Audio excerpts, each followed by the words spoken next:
18 ఏళ్ల విరాట్ కోహ్లీ పోరాటానికి అలుపెరగని వీరుడి ప్రయాణానికి ఫలితం దక్కింది.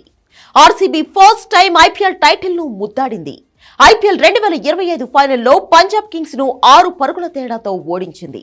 దీంతో 18 ఏళ్ల తర్వాత విరాట్ కోహ్లీ చివరకు ఐపీఎల్ ట్రోఫీని ఎత్తాడు. 35 బంతుల్లో 43 పరుగులతో ఆర్సీబీ తరపున ఫైనల్లో అత్యధిక స్కోర్ చేశాడు కోహ్లీ.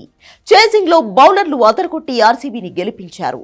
దీంతో విరాట్ కోహ్లీ ఫుల్ ఎమోషనల్ అయ్యాడు. తన ఇన్స్టాగ్రామ్ ప్రొఫైల్లో అతను పెట్టిన పోస్ట్ వైరల్ గా మారింది. ఐపీఎల్ 2025 ట్రోఫీని ఆర్సీబీ అందుకున్న తర్వాత విరాట్ కోహ్లీ ఇన్స్టాగ్రామ్ లో ఎమోషనల్ పోస్ట్ పెట్టాడు. ఈ జట్టు తన కలను సాధ్యం చేసిందన్నాడు. తాను ఎప్పటికీ మర్చిపోలేని సీజన్ ఇదని, గత 2.5 నెలలుగా ఈ ప్రయాణాన్ని పూర్తిగా ఆస్వాదించామని రాసుకొచ్చాడు. అత్యంత దారుణమైన సమయాల్లోనూ ఆర్సీబీని వదలని ఫ్యాన్స్ కోసమే ఈ విజయం అంకితమంటూ కోహ్లీ పోస్ట్లో పేర్కొన్నాడు. ట్రోఫీ పరంగా చూస్తే నిన్ను ఎత్తుకోవడానికి, సంబరాలు చేసుకోవడానికి 18 ఏళ్లు వెయిట్ చేయించావు మై ఫ్రెండ్. కానీ ఆ వెయిటింగ్ ఖచ్చితంగా ఎంతో విలువైందని కోహ్లీ ఆ పోస్ట్లో పేర్కొన్నాడు. ఐపీఎల్ ట్రోఫీని ఫ్రెండ్ గా పేర్కొన్నాడు విరాట్.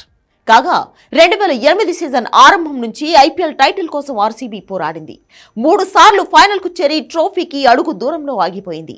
కానీ ఈసారి మాత్రం ఆ టీం వదల్లేదు, కప్ ను చేజార్చుకోలేదు. ఫైనల్లో పంజాబ్ కింగ్స్ ను ఓడించి సగర్వంగా ట్రోఫీని ముద్దాడింది. ఇదిలా ఉంటే ఐపీఎల్ ట్రోఫీతో విరాట్ కోహ్లీ కెరియర్ పరిపూర్ణమైంది.